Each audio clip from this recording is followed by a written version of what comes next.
and welcome to this lecture entitled The Annotated Bibliography. In it, I'll describe the annotated bibliography as the first product you produce toward understanding your sources and creating the literature review section of your research paper, what its purpose and value are, how to format entries, and I'll show examples of both a single entry and a page of entries so you'll have a visual clue to help guide you to success. You use the annotated bibliographies for two purposes. The first is to capture information about potential sources early in the research process using the AIC reading method so you don't spend time reading sources that don't pertain well to your question. The second purpose is to capture information that leads to your paper's literature review. I introduced the preliminary bibliography as part of the process of analyzing your topics for themes. Remember that lecture. At that point, the preliminary bibliography was just to help you identify and keep track of sources you might want to examine. The annotated bibliography is a refinement of that preliminary bibliography. The annotated bibliography, as I noted before, is the first of four products that ends with the historic literature review. Your lit review is a necessary component of your final research paper, and knowing how your sources interpret your topic helps you articulate your research question and place it in the context of existing historiographic conversation about that topic. But first things first, let's define the annotated bibliography. All bibliographies in the citation system we use, Turabian's note bibliographic style, are formatted lists of sources you've used and cited in your paper's footnotes, alphabetized by last name of the author. For our purposes, we can think of them as conveniences for ourselves and for our readers. Because bibliographies are alphabetized lists, we invert the name of the first author. This is different from how we deal with footnotes or endnote citations, where we leave the author's name in direct order. As an aside, let me say that all standard bibliographies should contain all the sources you've cited in your paper. This includes all articles, books, websites, and primary sources. But annotated bibliographies are a little different. Unless your professor asks you to turn one in, they are for you alone. However, they are still a list for your convenience to help you organize the sources you've used and understand what that source is telling you. So format an annotated bibliography the same as you would a standard bibliography at the end of your paper. Here's what's different about an annotated bibliography. For each source, add a short summary paragraph that should cover the source's thesis. It offers a description of the author's credentials. It offers a description of the kinds of sources and evidence the author uses, and it includes your evaluation of the source relative to your own work. Annotated bibliographies add value to your research. First, the act of abstracting source information, which we'll examine in a moment, gives you a reason and purpose for studying a particular source. When you read without a purpose, you miss a great deal. But when you read with a purpose, in this case to understand what the source is saying, you will see more and retain more. Another purpose of the annotated bibliography is to help you understand not only the information, the data in the source, but also the author's interpretation of that data, answering the, quote, what does all of this mean, unquote, question. Furthermore, an annotated bibliography lets you see how various sources fit together. There is a direct line from such knowledge to the literature review. What sources agree with each other? Which ones disagree?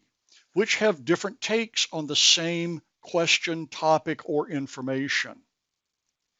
We call this interaction among the sources the historical conversation, and writing an annotated bibliography lets you see where your own tentative research fits in.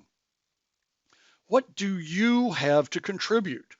What do you see that confirms the orthodox view of the topic or adds to that view? An annotated bibliography also lets you express how a particular source benefits your project or doesn't, and so needs no more of your attention. Now I want to take a moment to give you some pro tips for making your work more meaningful, more valuable, and even easier. First, understand that articulating a thing and writing it down locks it into your mind better than just thinking that you'll remember it. Even with writing information down, you might not remember its details, but you'll remember that you made a note or annotation, so you'll be more likely to locate it than if you never had written it down. Every scholar and writer has a story about not writing down that perfect item or quotation. They knew they'd remember it or didn't think they needed it when they read it. But when they realized a little bit later that they had the perfect spot for it, they didn't have the info and they couldn't find it again. Don't be like us. Make your own mistakes. Your annotations, done well, will help you remember which interpretation came from where.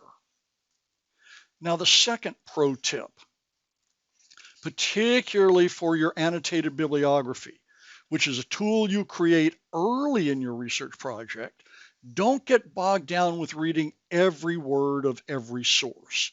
Instead, use what's called the AIC reading method. First, read the abstract of the article, if one exists. For a book, read the cover blurbs, or better yet, find a review or two in an online database or a hard copy journal. Then read the source's introduction, A for abstract, I for introduction, for the info that you'll need for the annotation. Finally, read the conclusion, C, which often reiterates the thesis and much of the introduction. AIC, abstract, introduction, conclusion. Save deeper reading for the sources you know you need. Finally, consult your textbook, Turabian's Manual for Writers, or the online Chicago Manual of Style for more detail, or to help you figure out specific citation types and usage puzzles. Now we'll look at formatting bibliographic entries, then an example of an annotated bibliography. This is not the only time we'll look at formatting bibliographic entries. In fact, there's probably more on how to format citations and entries in our course than on any other particular component of the course. But it's a detail that, if you get correct, makes your life so much easier and leads to people thinking that you are trustworthy in your big interpretations because they see that you paid attention to the details of the work. Now, in a moment, we'll discuss the annotation, but right now, let's discuss how to format a book entry. Remember, bibliographic entries differ from footnote or endnote citations.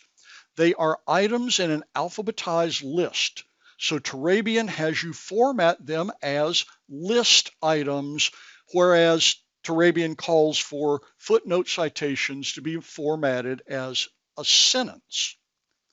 It's in there, it's weird, just go with it.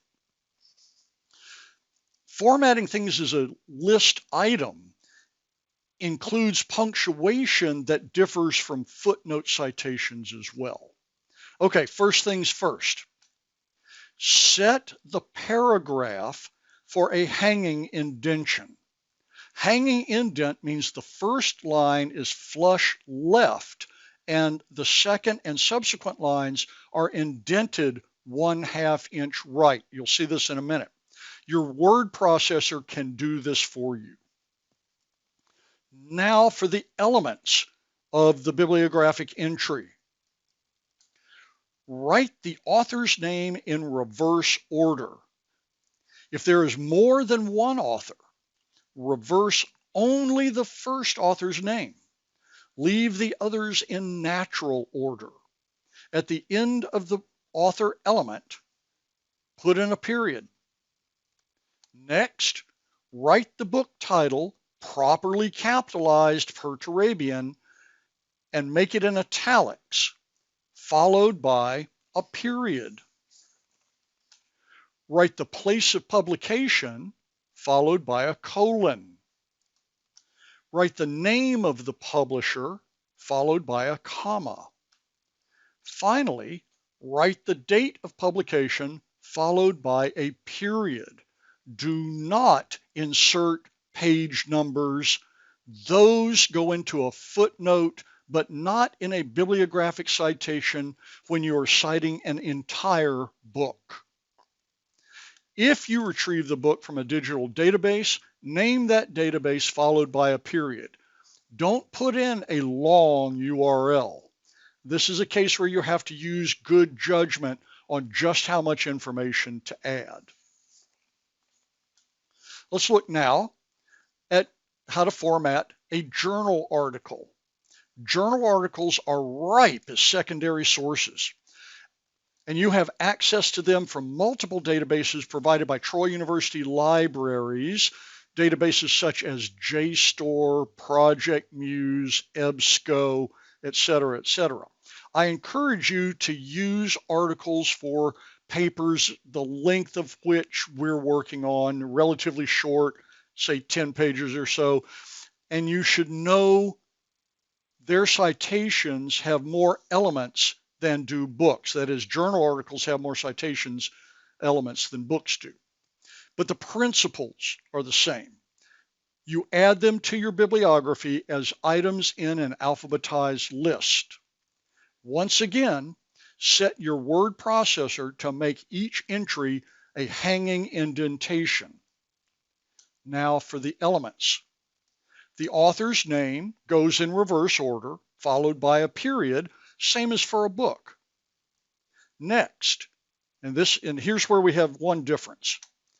You add the article title, properly capitalized, in quotation marks, followed by a period.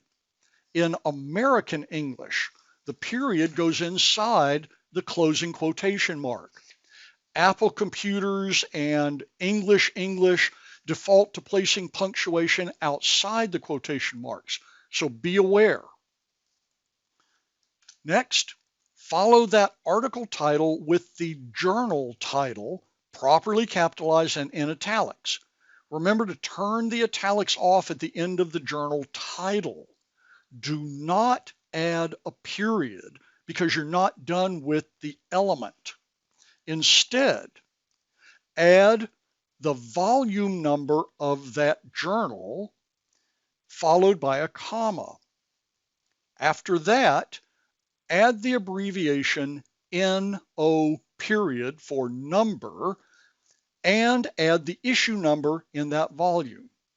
Usually journals are published 2 to 5 times per year, so the issue number might be 1 through 5. Don't close the element with a period yet.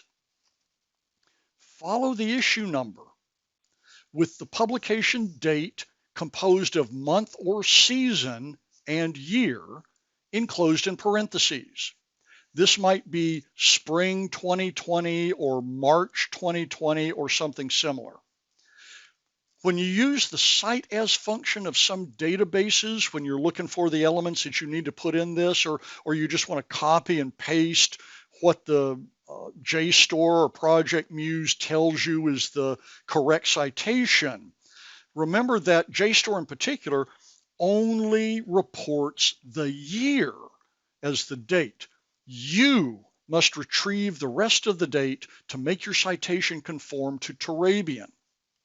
Follow this date element with a colon, then add the inclusive page numbers for the entire article. This might take a bit of searching as well, because some databases only report the number of pages or the page number for the beginning page of the article. Once you assemble those page numbers, close the element with a period.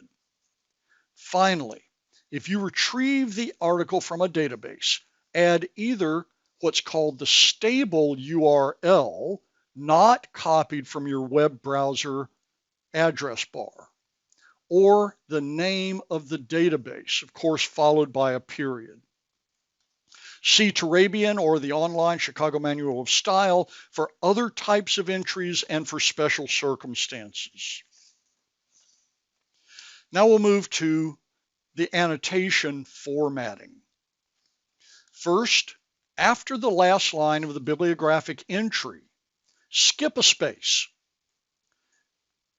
Turn off the hanging indentation and have your paragraph format to no indentation or flush left.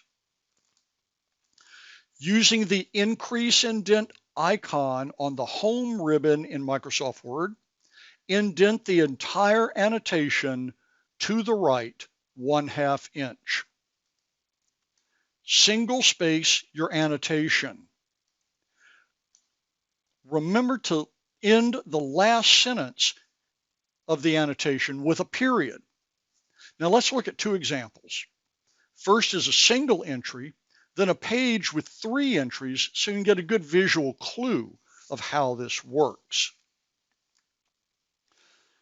This is an example of an entry for Tony Carey's book, Sold Down the River. Look at this entry and note first the hanging indentation, then how the elements look. Carey's full name is in reverse order. The title of the book is italicized. There's publication data. There are no page numbers, and all of it's punctuated correctly. Here's the annotation. You see, I skipped a line, removed the hanging indent, then indented the entire annotation to the right by 1/2 inch. These things let you see at a glance where the bib entry ends and the annotation begins. You see as you read the annotation that I identified Carey's credentials, noted his argument, added a little bit of depth, noted how his work will help my own, and noted what kinds of sources he used. I got almost all of this from pages 2 through 5 of his introduction, and I read his conclusion to make sure he sustained his argument. This is the formatting for a single entry. What does a page of these entries look like? Well, here you go. I lifted this from the internet, as you can see from the credit URL at the bottom. Note that the entries are alphabetical by author's last name. Now, they're not indented correctly with a hanging indent, but remember to insert that hanging indent for each entry. You can see from the annotations that the sources address slightly different aspects of the overall topic, but that the David and Warner sources both look at northern goddesses. Remember, the annotated bibliography seeks to abstract each source's interpretation for comparison and inclusion in the literature review section of your paper. Not every source you use in order to harvest data will offer an interpretation that you can use, but you should still include them in your annotated bibliography in case you find you need them later. 2 last points. The annotated bibliography is the first product in a line that leads to your literature review. Next, you'll create reflective memos. Then you'll create what one scholar has called conceptual saturation Excel dump that you use for comparing sources and interpretations at a glance. This ends the lecture. As always, thanks for your attention.